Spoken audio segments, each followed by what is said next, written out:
The Middle Ages has been one of the most revolutionary time periods in the world. It has forged the future into what we know it as today. So why don't we go look at some inventions from the Middle Ages? The printing press was one of the most revolutionary changes in medieval life, and even life in general. It was designed by, I'm not even going to try to read that name, in 1493. Obviously, things like the internet and mail had not been around, so the printing press had spread this knowledge worldwide.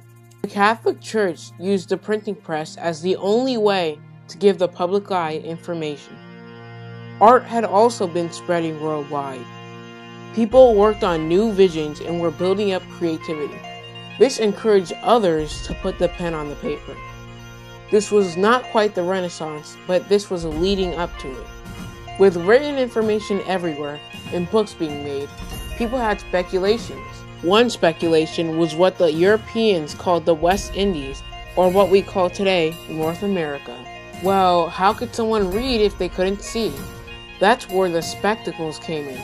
Spectacles were designed in Italy between 1268 and 1289, with the original inventor being unknown. It had two lenses held together by a frame hanging over the nose and ears, and was worn by monks and scholars. Another notable invention was, as weird as it was, soap. Designed in Europe, it was produced in the 9th century, was made from animal fats, and had an unappealing smell.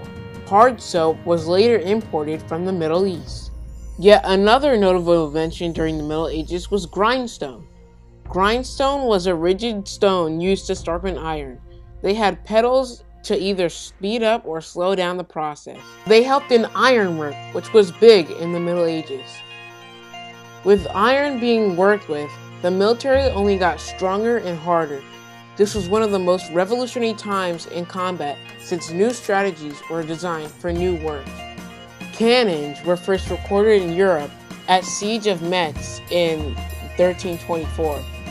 It was a major artillery unit and said by petrarch instruments that discharge balls of metal with most tremendous noise and fire. In other words, used by England and Wales, the longbow was a weapon of mass destruction.